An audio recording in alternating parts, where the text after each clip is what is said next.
Welcome to VST news. నేను మహాలక్ష్మి. ఐసీసీలో మళ్ళీ భారతీయుడు మోదీనా మజకా? ప్రధాని మోదీ స్కెచ్ వేశారంటే దాని వెనుక ఎంతో అంతరార్థం పరమార్థం ఉంటుంది. అందుకే ఆయన బెస్ట్ ప్రధానిగా పేరుగాంచారు. భారత రాజకీయాల్లో ఇప్పటికే ఆయన చక్రం తిప్పుతున్నారు. ఈ నేపథ్యంలో మోదీ అంతర్జాతీయ క్రీడలపై దృష్టి సారించి మరోసారి వార్తల్లో నిలిచారు.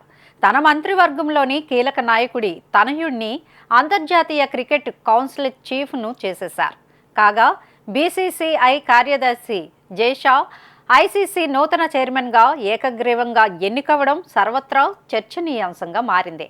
దాంతో ఇప్పటి వరకు ఐసీసీ బాధ్యతలు చేపట్టిన అతి చిన్న వయస్కుడిగా ఆయన రికార్డుని సృష్టించారు.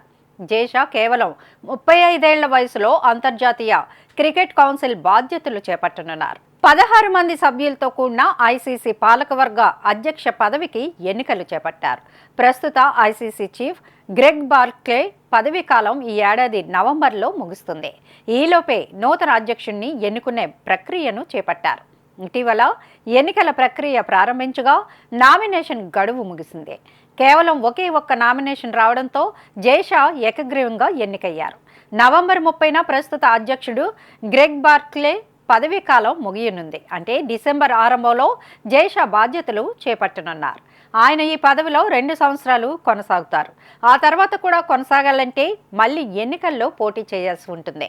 అయితే జైషా కంటే ముందు ఐసీసీ చైర్మన్లుగా జగన్మోహన్ దాల్మియాతో పాటు మహారాష్ట్రకు చెందిన ప్రముఖ రాజకీయ నాయకులు ఎన్సీపీ అధ్యక్షులు శరద్ పవార్ కూడా ఐసీసీ చైర్మన్గా పనిచేశారు. భారత క్రికెట్ కంట్రోల్ బోర్డు అధ్యక్షుడిగా పనిచేసిన ఎన్ శ్రీనివాసన్ ఐసీసీ చైర్మన్గా కూడా చేశారు. శశాంక్ మనోహర్ 2015 నుండి 2020 వరకు ఐసీసీ చైర్మన్గా పనిచేశారు. ఇలా పలువురు భారతీయులు ఐసీసీ చైర్మన్గా పనిచేయడం విశేషం. నిరంతర వార్తా స్రవంతి కోసం వీక్షిస్తూనే ఉండండి మీ మా VST news. Please like, share and subscribe our channel.